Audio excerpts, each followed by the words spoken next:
Pada kesempatan kali ini, kita akan membahas tentang sistem panca indera. Sistem panca indera adalah 5 organ tubuh manusia terdiri dari mata, telinga, hidung, lidah, dan kulit yang berfungsi menangkap rangsangan lingkungan seperti cahaya, suara, bau, rasa, dan sentuhan, dan mengirimkan sinyal ke otak untuk diproses. Nah, selanjutnya mari kita dengarkan penjelasan yang akan saya paparkan bersama kelompok. Baik, saya di sini akan menjelaskan tentang sistem panca indera tentang penglihatan.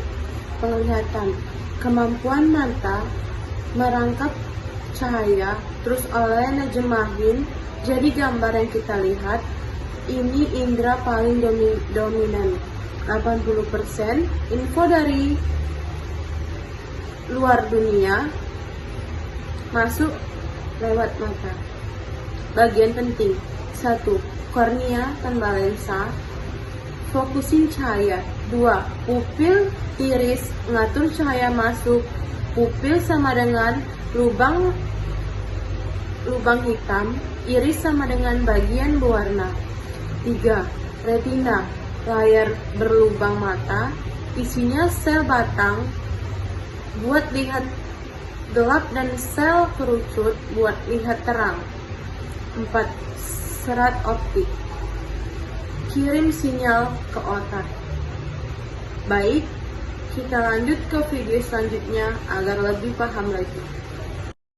Kira-kira mata kita berapa sentimeter ya?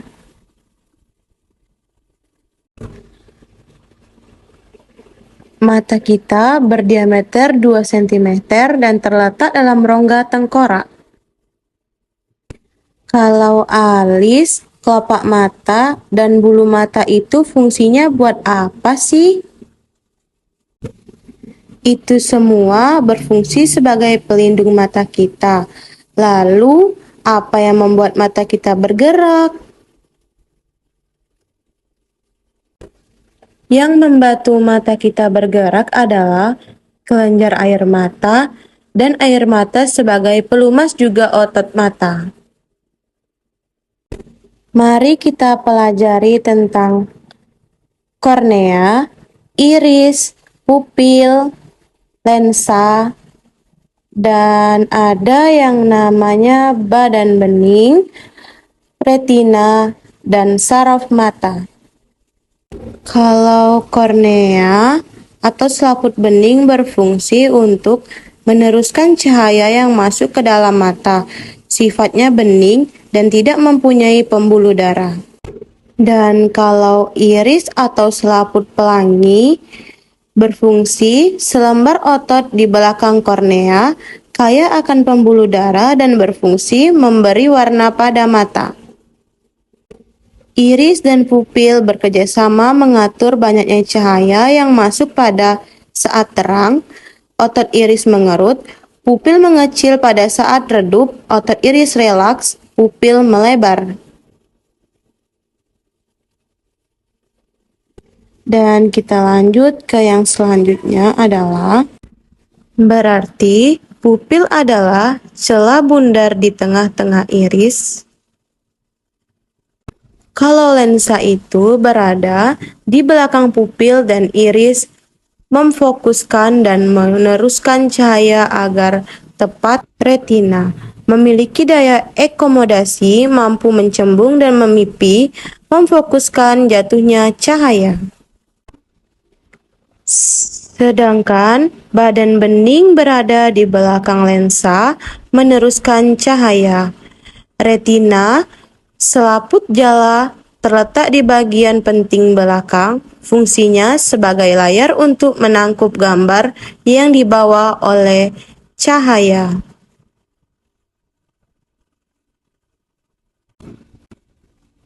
Saraf mata berfungsi meneruskan rangsangan cahaya ke saraf pusat di otak sehingga kita bisa melihat. Cara kerja mata: 1. Cahaya masuk melalui pupil. 2. Lensa mengeluarkan cahaya. 3. Bayangan benda jatuh di retina. 4. Saraf penerima retina meneruskan bayangan ke otak. Dan otak memproses bayangan tersebut sehingga kita dapat melihat. Kemampuan mata setiap orang untuk melihat kepekaannya terhadap cahaya itu berbeda-beda. Baik, itu saja penjelasan tentang sistem panca indera tentang penglihatan. Terima kasih. Sistem panca indera pendengaran atau telinga. Telinga merupakan satu dari 5 panca indera manusia. Selain untuk mendengar, telinga juga berfungsi untuk keseimbangan tubuh, sehingga manusia tidak mudah jatuh saat melakukan berbagai gerakan. Anatomi telinga terdiri dari 3 bagian yang punya struktur dan peran masing-masing. Berikut ini adalah bagian telinga beserta fungsinya. Ini namanya daun telinga. Fungsinya untuk menangkap gelombang suara. Apa kalian tahu kenapa orang-orang kadang meletakkan telapak tangannya di belakang telinga saat mendengar suara yang sayup? Nah, itu supaya gelombang suara yang tertangkap oleh daun telinga lebih banyak. Lalu, bagaimana setelah gelombang suara itu tertangkap oleh daun telinga? Lalu, gelombang itu masuk ke liang telinga ini, Mary. Ih, kok ada bulu-bulunya? Iya, bulu-bulu ini yang bertugas menyaring agar debu kotoran tidak masuk terlalu dalam. Nah, kita sampai ke telinga bagian tengah. Yang ini namanya gendang telinga. Gendang telinga ini yang akan menangkap gelombang suara. Ketika ada gelombang suara masuk, gendang telinga ini yang akan bergetar.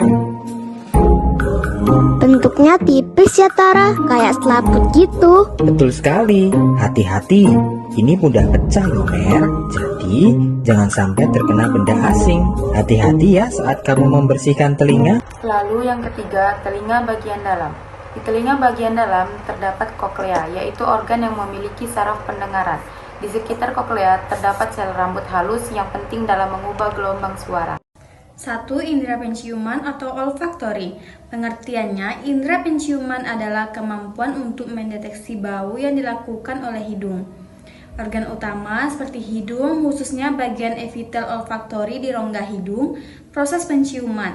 Pertama, zat bau atau molekul kimia di udara masuk ke hidung saat bernapas. 2. Zat tersebut larut dalam lendir atau mukus. 3. Reseptor penciuman. 4. Impuls saraf dikirim melalui saraf olfaktori ke otak. 5. Otak mengertikan jenis bau. Fungsinya seperti mendeteksi bau atau harum, busuk, dan lain-lain.